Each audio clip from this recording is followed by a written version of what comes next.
Olá, nós somos do grupo de teatro A Turma do Dionísio e esse é o Diálogos Bonequeiros do Rio Grande do Sul. É uma atividade virtual de intercâmbio de informações com grupos de teatro de animação, de teatro de bonecos do Rio Grande do Sul.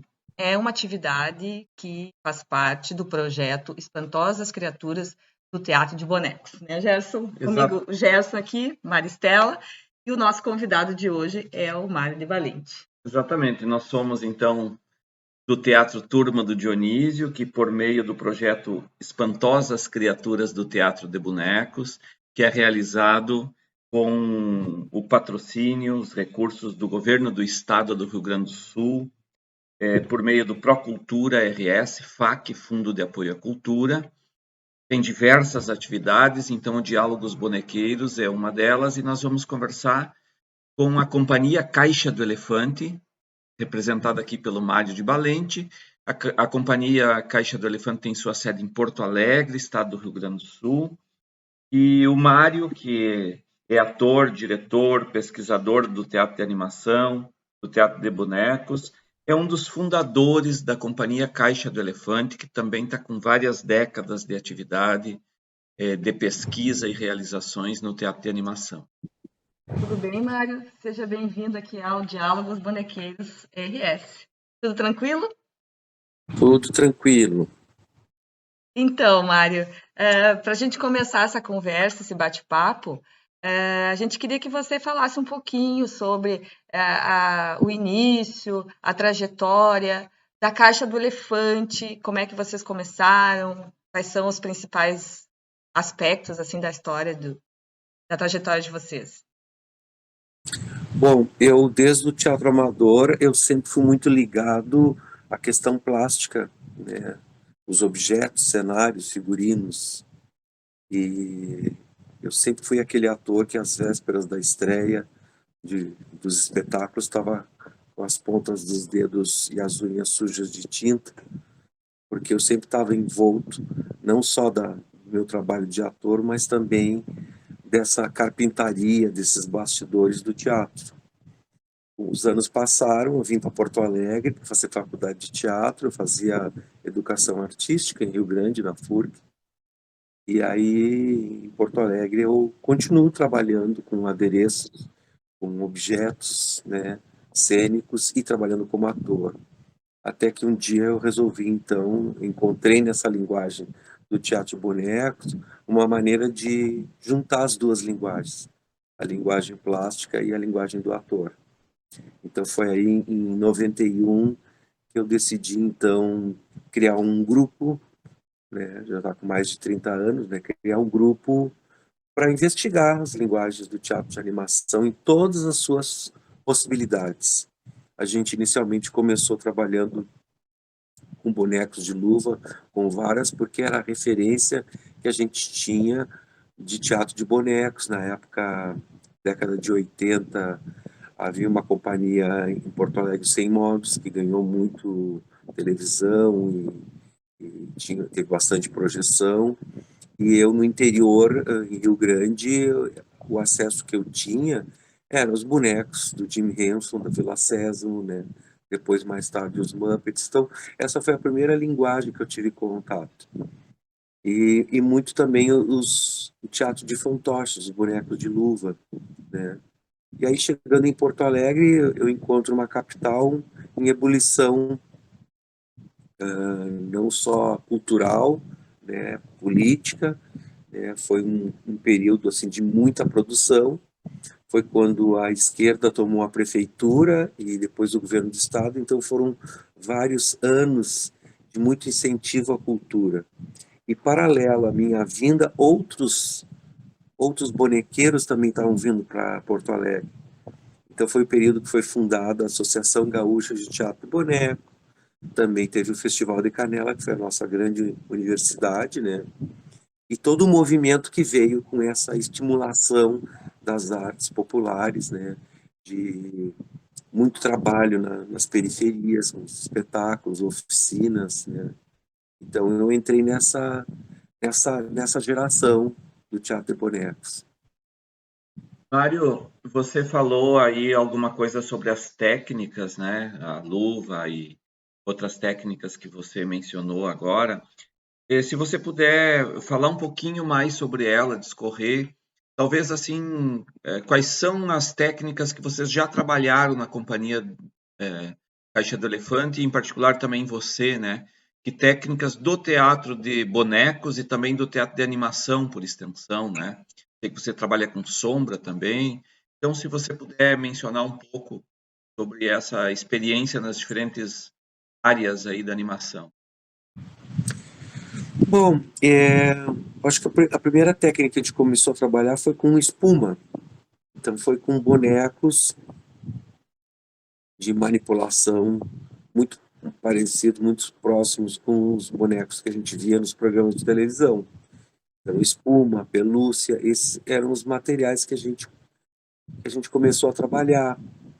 E depois, mais tarde, a gente começa a incorporar outras linguagens conforme a gente vai fazendo oficinas, né? Então, as oficinas elas vão tendo um impacto nas tecnologias e na estética dos espetáculos. Foi criado no Rio de Janeiro o Centro Latino-Americano de Teatro de Bonecos, a Associação Brasileira de Teatro de Bonecos, junto, na época, com o extinto, então, na época, o Ministério da Cultura e a Funarte, criaram o Centro Latino-Americano de Teatro de Bonecos e começaram a trazer diretores profissionais da Europa para dar cursos. Uma das primeiras oficinas, eu ganhei a bolsa e fui para lá, para o Rio de Janeiro, para fazer o curso de dramaturgia. E aí também curso de construção, conviver com a companhia Giramundo, fazer oficina com Álvaro Apocalipse de construção. Aí tu volta para Porto Alegre, tu não é mais o mesmo, né?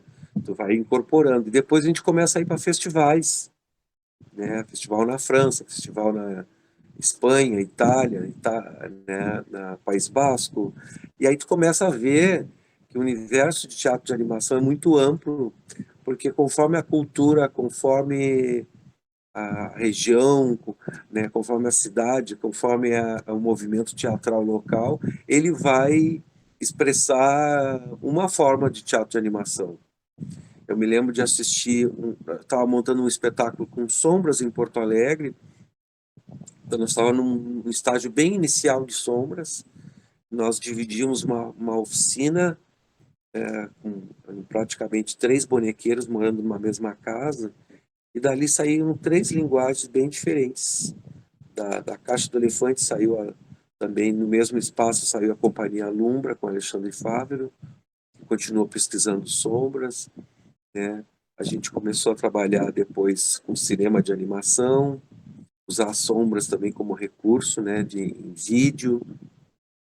Então, a gente nunca ficou preso a uma técnica só, né? Das luvas, a gente foi para os marionetes de fio também, a gente foi para a França e viu um espetáculo de um país europeu lá, que é muito, muito legal, assim, aí tu volta para Porto Alegre e aí quer investigar os marionetes, aí mistura marionetes com sombras, né? E depois começa a trabalhar com teatro de objetos também. Legal, Mário. É muito dessas técnicas, né, diferentes. É interessante a gente perceber o quanto isso interfere assim no trabalho de vocês, assim, né? E o quanto depois isso vai ser difundido aqui pelo estado, por Porto Alegre, pelo interior do estado também, né? O Mário trabalhou conosco em algumas passagens, desde o início da trajetória da turma do Dionísio, está presente na nossa trajetória, nas nossas pesquisas também. Mário, se você pudesse falar um pouquinho sobre a questão do reaproveitamento de materiais na confecção de bonecos, adereços, nas sombras, né? Porque você confecciona muita coisa, né? Cenário também, né? Como é que você vê essa questão assim do reaproveitamento? Eu sei que você tem uma visão assim bem característica, né, sobre isso, né?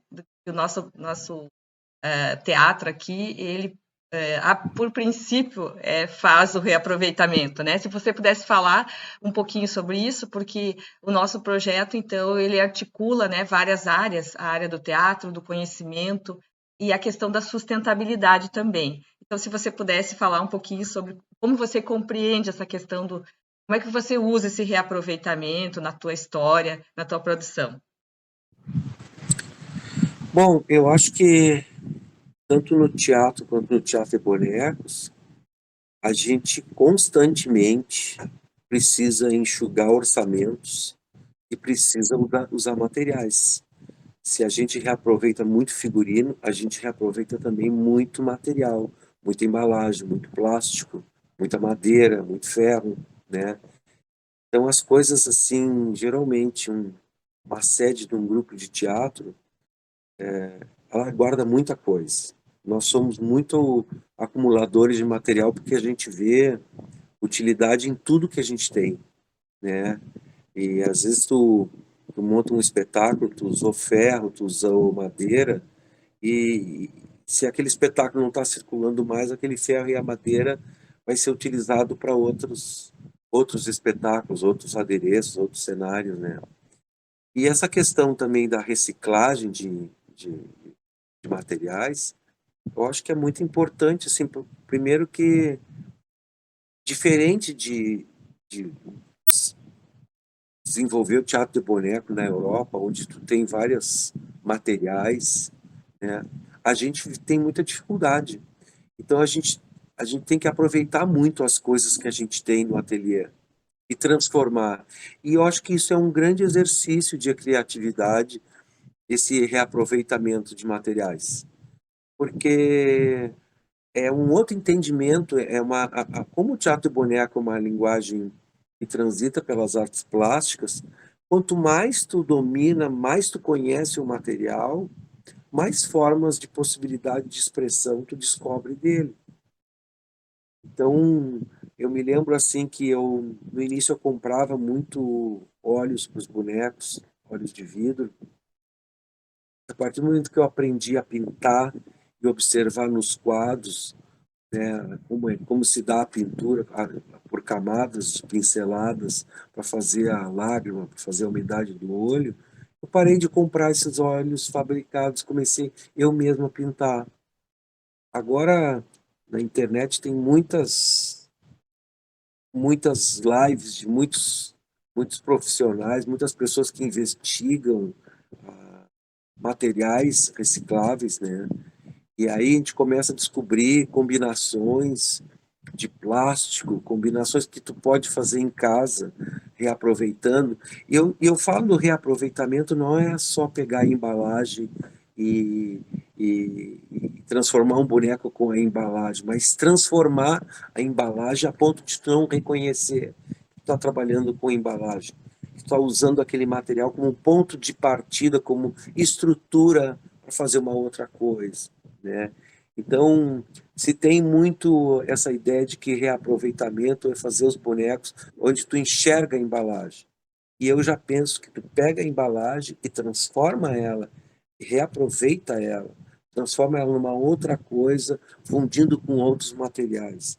Então, para mim, isso é um exercício para o teatro de animação, é uma maravilha, assim, porque se descobre outras linguagens, né, combinando esses materiais. Mário, queria que você falasse um pouquinho que você contou para nós que durante a pandemia você fez várias investigações e uma delas você descobriu um material que você usa agora nas mãozinhas dos bonecos, né? Que material é esse? Como é que foi? Só relata para nós um pouquinho de como foi esse processo. Ah, a gente descobriu na internet um químico em São Paulo, no interior paulista. E ele começou a colocar umas lives de materiais que a gente tem de uso doméstico e transformações que você consegue fazer a partir do momento que você conhece a combinação química daqueles materiais. E teve um material que me chamou muito a atenção, que é um plástico que a gente descarta tanto esse material, que é essas bandejinhas de poliuretano, e essas bandejinhas que vem o presunto, que vem alimentos, né? E que se faz copinhos térmicos também. E essa bandejinha, ela, com solvente, ela vira uma pasta e você mistura ela com serragem. E aí você cria um outro plástico, reaproveitando, e depois que esse solvente evapora, esse plástico fica um material muito duro e resistente, que a gente pode usar no lugar da madeira, pode usar no lugar de vários outros materiais, ele pode ser empregado. E essas bandejinhas, até ver esse colega químico, né, trabalhando com esse material, a gente não sabia, né? E assim tem muitos materiais. E eu acho aí a importância das universidades se abrirem para a comunidade e passarem essas informações desses reaproveitamentos de materiais, né? Porque esses materiais da petroquímica que a gente traz para dentro de casa, a gente só descarta eles no lixo e a gente não sabe as propriedades que eles têm, né? E às vezes dentro de casa você consegue fazer algumas combinações de reciclagem de plástico, não só usar ele ou como vasinho ou como recipiente, mas também de pegar aquele material, fundir ele com outros materiais. E eu usava nos bonecos de luva com vara, que é esse trabalho é um boneco que a gente usa muito em televisão. Eu usava uma estrutura de arame dentro das mãozinhas dos bonecos e ela era soldada, né? Isso dava bastante trabalho.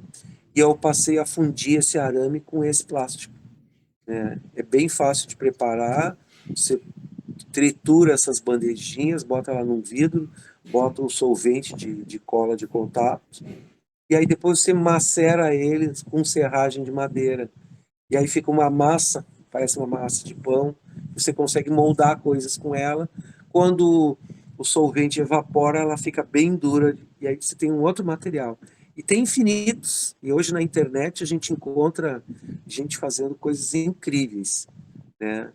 Não é só a papelagem, só o papel machê, mas tem muitas combinações. E aí esse conhecimento está no ar aí para a gente acessar. Muito bem, Mário. Muito bacana, né? Porque essa preocupação com o reaproveitamento e a reciclagem também dos materiais, no caso dessa que você descreve agora, é algo que é cada vez mais necessário, né?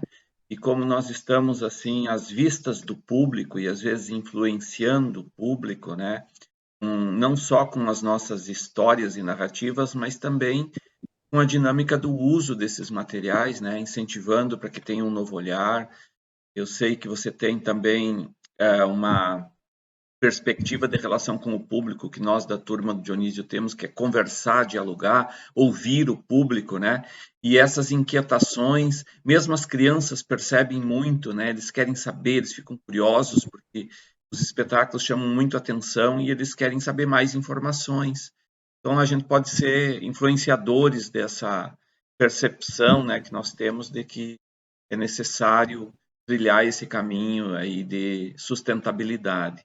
Mário, nós do Teatro Turma do Dionísio, que foi fundado nosso grupo em 1986, temos uma relação desde esse ano pessoal com você. Eu e você fomos colega da oficina de multiplicadores, que é uma oficina oferecida pela Funarte, né, para os 3 estados do sul do Brasil, para formar professores de oficinas de teatro. Nesse ano de 86, ainda convivemos no Festival Nacional de Teatro Amador de Ouro Preto, organizado pela antiga Confenata. Mas depois aí desse convívio, nós ficamos com o desejo e até a necessidade de trabalharmos junto, eu digo nós da turma do Dionísio, porque nós íamos nos iniciar no teatro para crianças e gostamos muito do teu trabalho, que nós começamos a conhecer nesse período. E nós já trabalhamos em várias peças, né, que você veio de Porto Alegre trabalhar conosco. Para situar, então, quem está nos acompanhando nesse Diálogos Bonequeiros, é uma área de Porto Alegre, capital do Rio Grande do Sul. Nós somos de Santo Ângelo, aqui na fronteira com a Argentina, macro-região noroeste do Rio Grande do Sul. microrregião das Missões. Estamos a 500 quilômetros, mais ou menos, de Porto Alegre. E quando fundamos o grupo, nós queríamos cessar essa ida dos desejantes de trabalhar com artes para centros maiores. Queríamos inverter, conquistar profissionais que trilhassem esse caminho, né, aí de 500 quilômetros em ônibus, né, noites mal dormidas, para vir muitas vezes, às vezes numa única montagem, trabalhar conosco, nos repassar conhecimento e nos dar, de algum modo, formação. Então, o que você lembra dessas peças que você fez conosco? Você poderia relatar? O que você desejar falar sobre esse contato mais teatral que nós tivemos nesse período?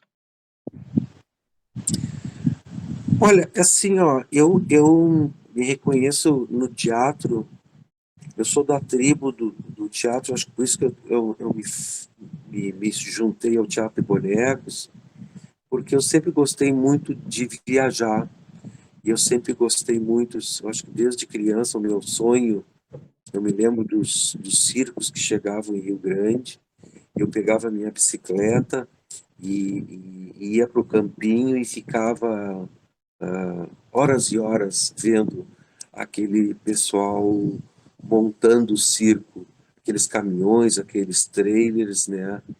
Aquela serragem toda, aquele universo ali sempre me encantou.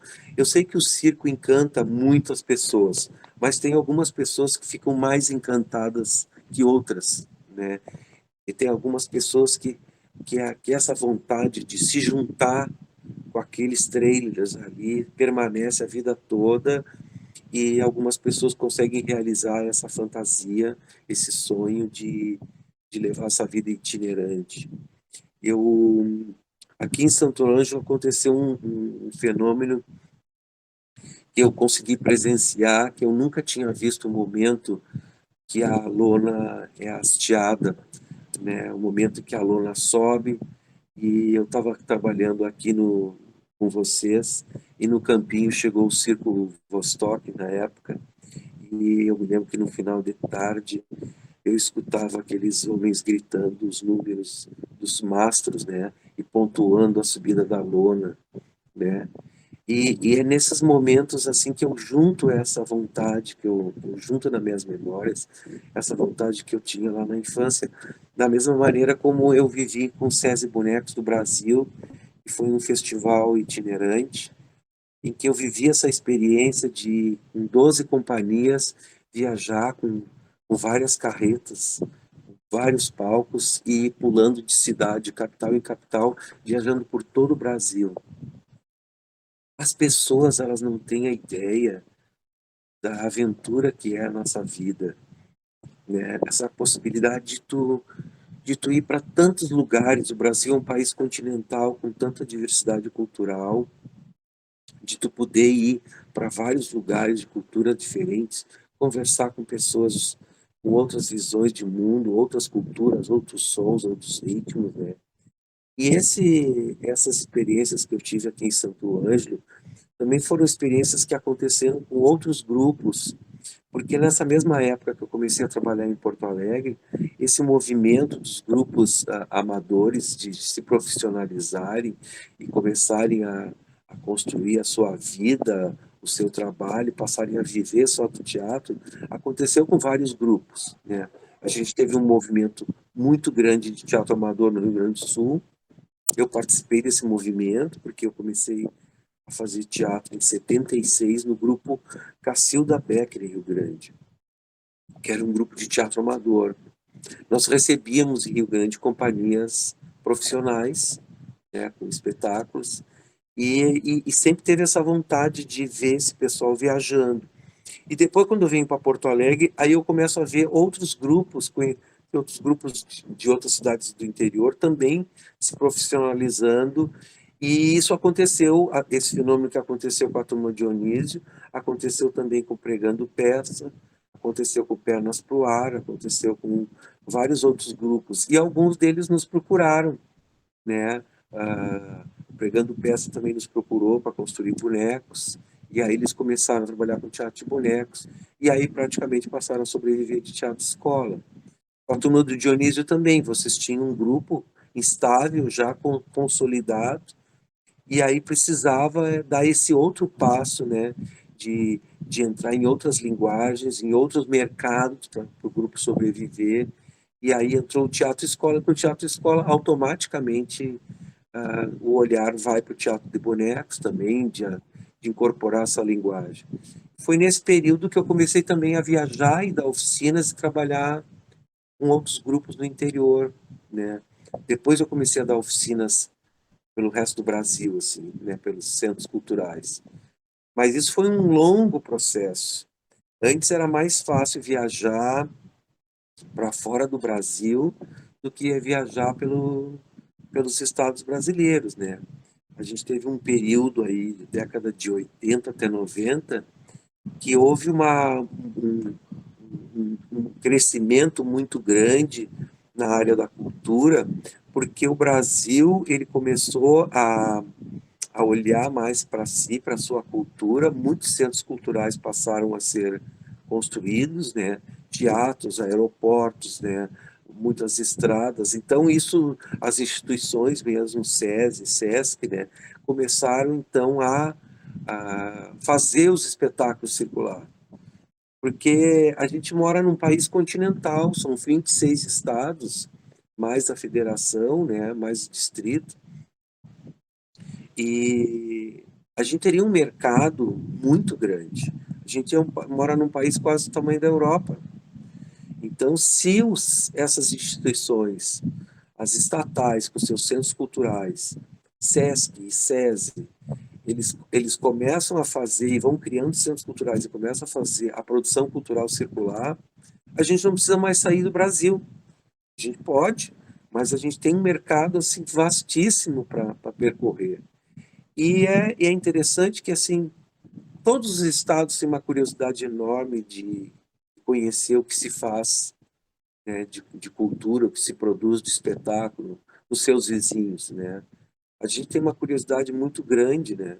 O Sul tem curiosidade com o que é produzido com o Norte, nos surpreende os ritmos, as músicas, as nossas diferenças, mas uma coisa a gente tem em comum: todos os estados falam português. Diferente de na Europa, que tu quer circular na Europa, tu tem que aprender os idiomas, né, e falar o espetáculo nas outras línguas, né. E no Brasil não, a gente pode circular por várias capitais, por vários locais, né, falando em português, né. Então eu acho importante isso, a gente circular, porque esse é o nossa estrada, é a nossa identidade, né, circular. É, Verdade, Mário.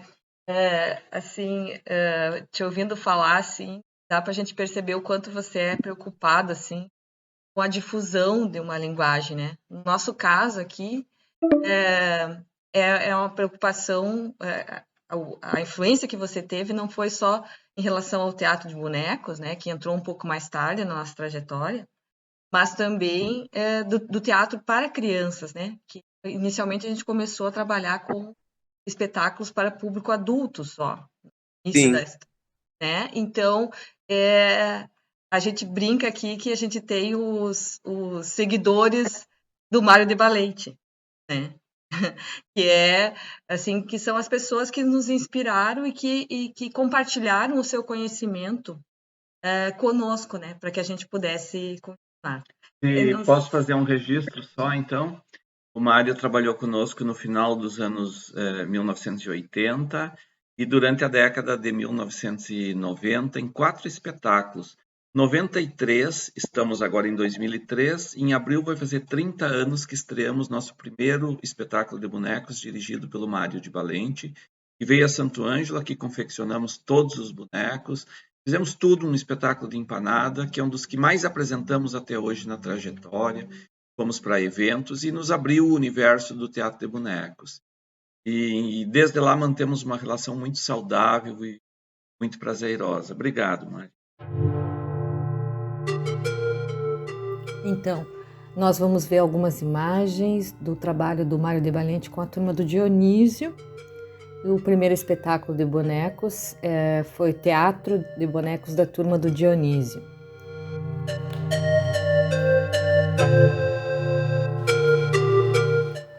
espetáculo de teatro de bonecos da Turma do Dionísio. 1993. 4 histórias de autores latino-americanos. Os desenhos do Mário de Valente. Ele fez a concepção e confecção dos bonecos e nós tentando aprender. Olha o Mário aqui! Olha só! Uma matéria de jornal da estreia do espetáculo. É, no Centro de Cultura aqui em Santo Ângelo.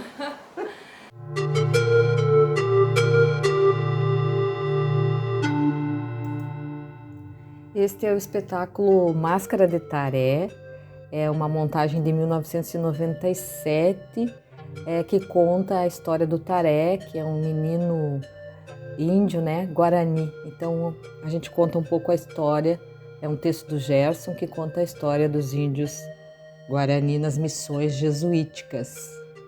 Aqui são fotos, imagens de confecção, de planejamento, feitas pelo Mário. Nós ajudamos na confecção, né? Mas o Mário que fez o planejamento e conduziu todo o processo de confecção.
Mário, só para a gente encaminhar para o final, quais são os desafios que tu acha que a gente tem assim no teatro de animação, as dificuldades, tanto no país, especialmente no país, mas aqui no Rio Grande do Sul também? Como é que você vê essa questão? Quais são esses desafios? Eu acho que o maior desafio que a gente tem é a gente se reconhecer a nossa identidade cultural, recuperar esse atraso que o Brasil tem pelo não reconhecimento das suas etnias, não reconhecimento da sua população negra, da sua população indígena, né? A gente precisa, isso é a nossa raiz dos nossos problemas sociais, é a nossa raiz da nossa cultura, e a gente precisa se voltar para isso. O Brasil precisa se reconhecer, né? Porque a partir do momento que um país se reconhece na sua cultura, ele tem a sua identidade, ele valoriza a sua cultura. Nós, na América Latina, sofremos um constante saque das potências do primeiro mundo, né? E a gente precisa inverter esse jogo. Porque enquanto a gente não inverter esse jogo, a gente vai viver sempre na miséria, a gente vai ser sempre o quintal do mundo. E eu acho que a gente tem uma identidade tão rica, uma cultura tão vasta, a gente não precisa copiar nada de nada. Eu fico muito triste com essa cultura essa invasão, essa dominação da cultura americana e essa invasão dessa cultura de massa, porque a cultura de massa é a própria morte da cultura. Então eu fico muito preocupado com isso, e eu acho que a gente tem um campo muito vasto para trabalhar no Brasil. E o Brasil precisa se reconhecer, e a gente precisa, acho que a gente está num momento agora de novo reconhecimento. A gente passou por um período de destruição total e negação total dos nossos artistas. E agora a gente está num momento de novo, porque quando a gente não resolve essas questões, elas voltam sempre, né? Então a gente está num momento novo de resgate de novo da cultura brasileira, e a gente tem que aproveitar essa onda, a gente tem que resolver essa questão da ditadura militar, porque não bastou botar uma pedra em cima e anistiar todo mundo. Enquanto a gente continua anistiando esses crimes, eles vão voltar, eles vão estar sempre voltando. E a gente precisa ficar muito atento para isso. E eu acho que o grande desafio agora é, de novo, resgatar nossa identidade cultural, batalhar por políticas públicas que visem o financiamento do teatro, porque nós não temos dinheiro, não é? A gente não tira dinheiro do próprio bolso para montar os espetáculos teatrais, a gente precisa ser financiado. Assim como o agronegócio recebe financiamento do Estado, a cultura também. E a cultura também pode ser um produto de exportação. E não, a gente não precisa ficar sempre importando constantemente os trabalhos de fora. A gente tem que inverter essa mão, a gente também tem que viajar com os nossos espetáculos para fora, né? Então isso é o financiamento, são os três pilares que eu considero assim: financiamento, a infraestrutura, que é as casas de espetáculos, os teatros, os espaços para ensaio, os ateliês. Isso é uma coisa que o poder público tem que fazer. São as prefeituras, são as secretarias de Estado, de governo, tudo isso é um investimento que o Estado tem que fazer, porque um grupo de teatro não consegue manter uma casa de espetáculo com funcionários, com equipamentos de som, de luz. Isso custa dinheiro, isso é o Estado que tem que fazer. A mesma coisa é a distribuição. Se o Estado, se as prefeituras, se as instituições, se as estatais, se os centros culturais não compram nossos espetáculos, a gente não consegue fixar o ator na sua profissão. A gente é sempre um ator de final de semana, a gente sempre apresenta para comunidades muito pequenas, só para um grupo restrito.